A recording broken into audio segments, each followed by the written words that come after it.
My mother-in-law was having a heart attack. My husband, a top cardiac surgeon, was the only one who could save her. I didn't call him for help. I just stood there and watched, my eyes cold, as she took her last agonizing breath in front of me. In my last life, when she had this heart attack, I called my husband immediately. He accused me of being a jealous, manipulative wife, faking an emergency just to drag him home. He refused to come. She died in the hospital. And when my father-in-law demanded to know why, my husband swore I had never called him, pinning the entire blame for his mother's death on me. The father-in-law, consumed by hatred, stabbed me to death. When I opened my eyes again, I was back on that very day. Eva, Dr. Chen is the only one who can perform this surgery. You have to get him here now. If he is not here within the hour, she is not going to make it. When I came to, my mother-in-law Helen was already on the hospital bed, her breath shallow and ragged. The situation was critical. On instinct, I pulled out my phone and started to walk away. But after 2 steps, the image of my father-in-law butchering me flashed through my mind. I hadn't died after the last stab wound. I remember looking down, my stomach a bloody, mangled mess. A shiver ran down my spine. My husband Liam loves to dodge responsibility, doesn't he? Well, not this time. The phone rang for what felt like an eternity before he finally picked up. What is it? Liam's voice was sharp with annoyance. My own voice trembled, thick with unshed tears. Liam, it is your mom. She has had a heart attack. We're at your hospital. And the head nurse said you are the only one who can do the surgery. You have to come, please. There was a pause, then his tone turned cold with fury. Eva, are you serious right now? I take Winona to the mall for a few hours and you pull a stunt like this. You are using my mother's life to score jealousy points. Have you lost your mind? No, I am not. I whimpered. She is really Liam, honey. I don't feel so good. A sweet, delicate voice cut me off. Winona, are you okay?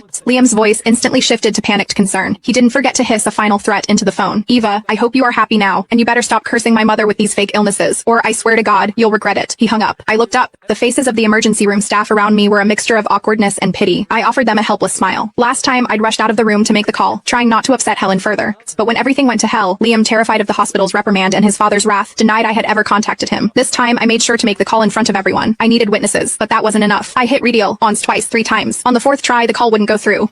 He'd blocked me. I leaned over Helen's bed. Mom, just hang on. Liam wouldn't just leave you. She was still conscious. As I said those words, her monitor shrieked, the lines going haywire. The doctors and nurses jolted into action, a chaotic ballet of desperation. The head nurse pulled me out of the room, her face grim. Eva, her situation is deteriorating rapidly. I don't care how you do it, but you need to get Dr. Chen here now. But he won't answer my calls, I cried, my voice thick with panic. Then try someone else's phone. Disappeared back into the room, leaving me alone in the hallway. Simone, Elsa's phone. I borrowed phones from 2 different nurses. Both times, as soon as Liam heard my voice, he hung up. The head nurse had given me a direct order. I had to find another way. Wiping my tears, I opened the app for the city's biggest live streamer, a guy who ran a channel called HelpForce Live. I sent the biggest virtual gift they had. A moment later, I was live with him. Hello, HelpForce. I began, my voice choked with sobs. I am just a regular person, but I am in a terrible situation. My mother-in-law has had a sudden heart attack, and Dr. Liam Chen is the only surgeon who can save her. But he won't take my calls. He is at the city center mall right now. If anyone sees him, please tell him to get to St. Jude's Hospital immediately. His mother only has about 40 minutes left. I finished, my whole body shaking, and sent the streamer a photo of Liam. The streamer hesitated. Ma'am, I understand you are upset, but doctors have private lives too. We can't just ambush him because you say it is an emergency. This could be a serious invasion of his privacy. So, before he could finish,